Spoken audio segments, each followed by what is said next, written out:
자, 동아리 선택의 계절이 돌아왔습니다. 지금 여러분들이 어떤 동아리를 가야 되는지 고민을 하고 있겠죠? 어떤 동아리를 가야 되는지 정확하게 딱 집어드리고 내가 원하는 동아리에 들어가지 못했을 때 어떻게 해야 하는지까지 알려드리도록 하겠습니다. 특히 고등학교 1학년 처음으로 동아리를 선택하는 학생들 고민이 많으실 겁니다. 지금까지 여러분들이 경험했던 중학교 동아리는 어땠어요? 쉬는 시간이거나 정말 취미 활동을 한다거나 친한 친구들이 있는 동아리를 들어간다거나 그런 식으로 여러분들이 약간 쉬어가는 타임으로 생각을 했는데 고등학교 동아리 중요하다는 얘기 고등학교 올라가면서 많이 들으셨을 겁니다. 흔히들 이런 고민을 하실 겁니다. 내가 희망하는 분야의 진로가 있는데 그 진로에 맞게 어떤 동아리를 선택해야 되는가? 실제로 저희 스터디 코드에서 컨설팅을 받는 학생들도 이 시기에 이런 질문들을 굉장히 많이 합니다. 원하는 희망 진로가 없는데 어떤 동아리를 선택을 해야 할까요? 저는 어떤 분야에 희망하는 진로가 있습니다. 그렇다면 어떤 동아리로 가야 될까요? 근데 그 동아리에 내가 못 가면 어떡하죠? 이런 질문들을 굉장히 많이 하더라고요. 또 실제로 여러분들이 언론을 통해서도 그런 얘기 많이 들으셨을 겁니다. 어떤 고등학교는 의대 열풍이다 보니까 의대 관련된 동아리 경쟁률이 10대 1 정도 된다. 이런 거 기사 한 번쯤 보신 적이 있으실 텐데 너무 피곤하죠? 동아리 좀 쉬면 안 되나? 그런 생각들 좀 하실 겁니다. 먼저 위로의 말씀을 드리고 싶은 거는 고등학교에서 하는 모든 활동은 입시와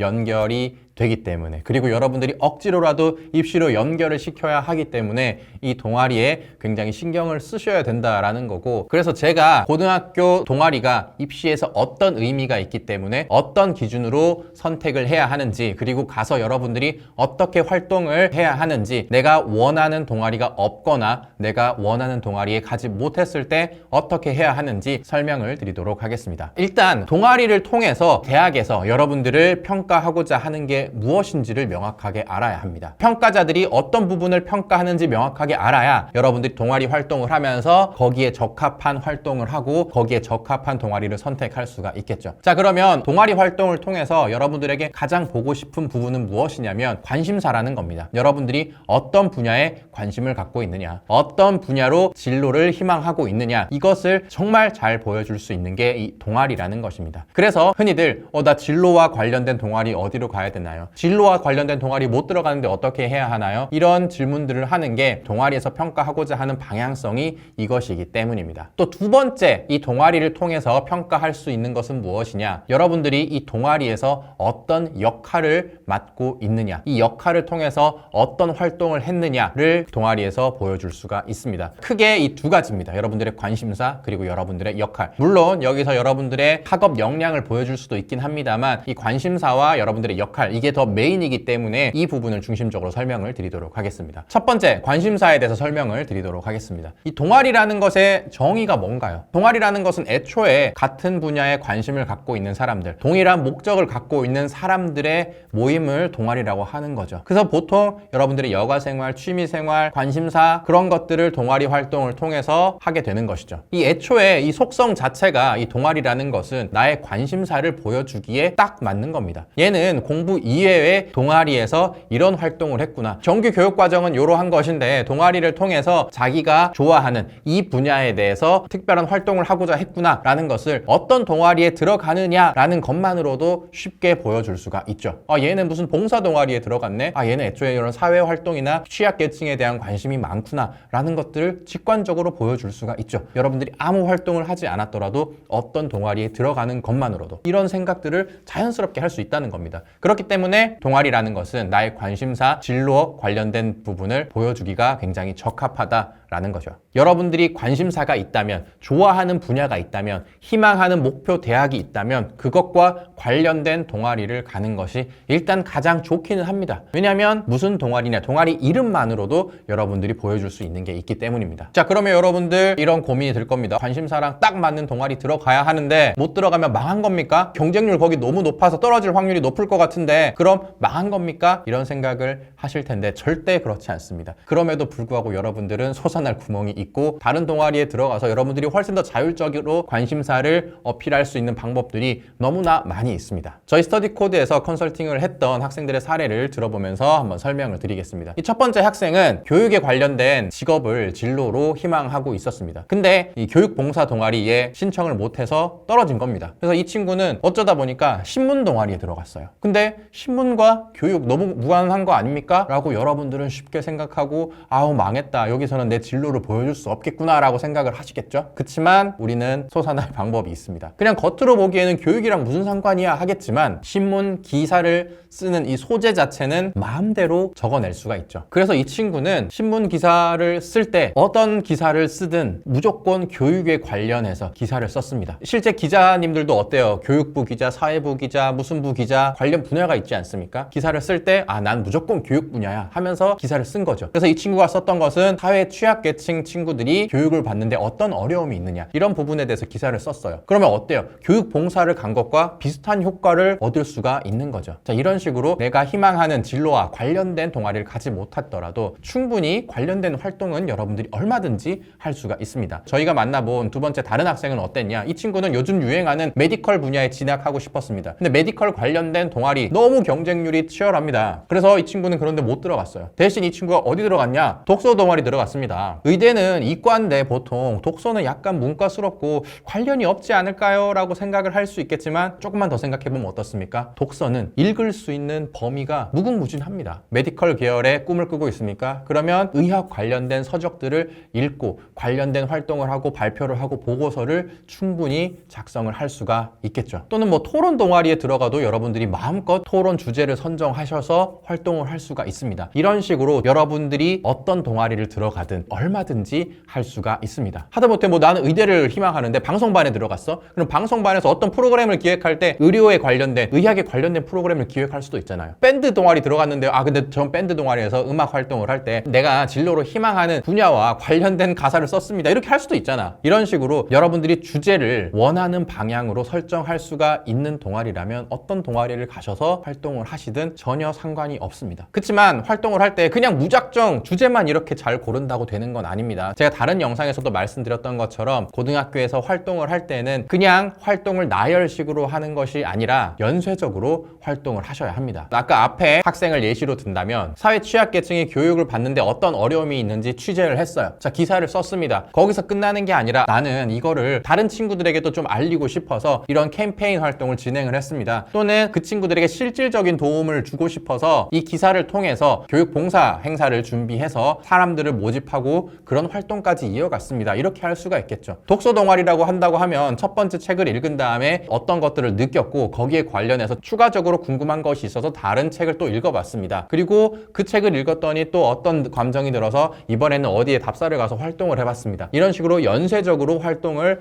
해 나가시면 어떤 동아리에 가서도 여러분들이 좋은 평가를 얻으실 수가 있습니다. 여기에 대해서 학종 활동 어떻게 해야 되는지 제가 다른 영상에서 설명드린 것이 있으니까 이 영상을 한번 참고를 해보시고요. 두 번째는 역할입니다. 여러분들이 동아리에서 어떤 역할을 하는지를 평가한다는 겁니다. 동아리는 어떻습니까? 혼자서 하는 활동은 동아리가 아니죠. 반드시 여러 사람과 집단에서 활동을 하는 것이 동아리입니다. 이걸 통해서 대학에서 여러분들의 보고자 하는 능력은 무엇이냐면 공동체 속에서 얘가 그런 어떠한 역량을 발휘할 수 있느냐, 공동체 생활을 잘 해나갈 수 있느냐를 체크를 한다는 겁니다. 그런 관점에서 여러분들이 이 동아리에서 어떤 역할을 하느냐를 보여주는 게 굉장히 중요합니다. 그러면 무조건 간부가 돼야 됩니까? 이런 질문을 하실 텐데 물론 간부가 되는 것이 그런 것들을 보여주기가 유리하긴 합니다만 꼭 간부가 아니더라도 부장이 아니더라도 뭐 어떤 행사를 진행하는 데 있어서 여러분들이 중책을 맡았다던가 꼭 그런 걸 맡지 않더라도 여러분들이 자발적으로 이 역할을 공동체 속에서 내 역량을 보여줄 수 있는 활동을 한다면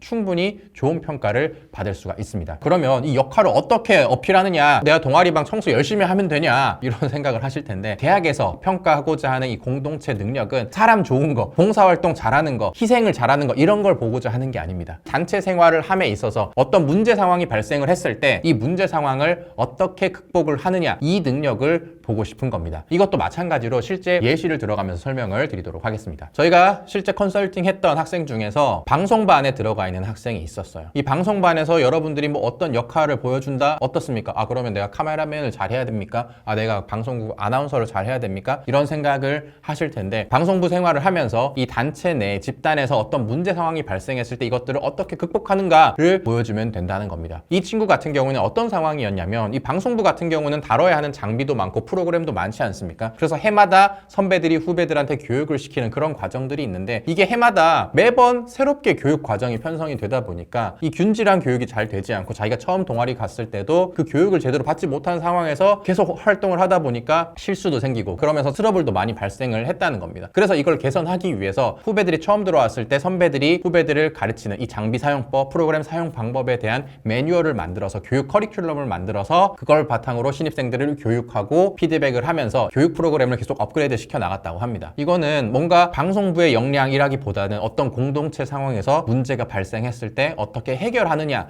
이런 역량을 보여줄 수가 있는 거죠. 또 다른 학생의 경우에는 과학 실험을 하는 동아리였는데 어떤 실험을 하려다 보니까 장비도 필요하고 재료도 필요하고 어떤 지원이 필요하지 않습니까? 근데 동아리에 지금 확보된 자원으로는 진행할 수 없는 실험이 있었던 거예요. 그래서 이 실험 계획을 세우고 실험 계획을 바탕으로 담당 동아리 선생님과 학교 측과 연결해서 그런 지원을 받아오고 그 지원을 받아와서 그걸 바탕으로 실제 실험도 진행을 하고 실험 성과를 전교 학생들에게도 공유를 하면서 자기 동아리원뿐만 아니라 학교에 있는 모든 구성원들이 혜택을 받을 수 있게끔 그렇게 활동한 사례를 동아리 활동 내역에 기록을 한 경우를 봤습니다. 자, 그런 경우라면 어떻습니까? 이건 과학 실험에 대한 뭔가 역량이 아니라 어떤 활동을 함에 있어서 이 집단 내에서 어떤 문제가 발생했을 때 그것들을 해결해 나가는 그 능력을 보여주는 거죠. 자, 이런 식으로 그냥 무조건 부장을 해서 팀원들을 잘 이끌었답니다. 굳은 일을 도맡아서 했답니다. 이런 게 아니라 제가 이 동아리에서 어떤 문제 상황이 발생했는데 그걸 이런 방식으로 해결을 했습니다. 라고 여러분들이 활동을 하고 그것들이 잘 기록이 된다면 동아리 활동을 통해서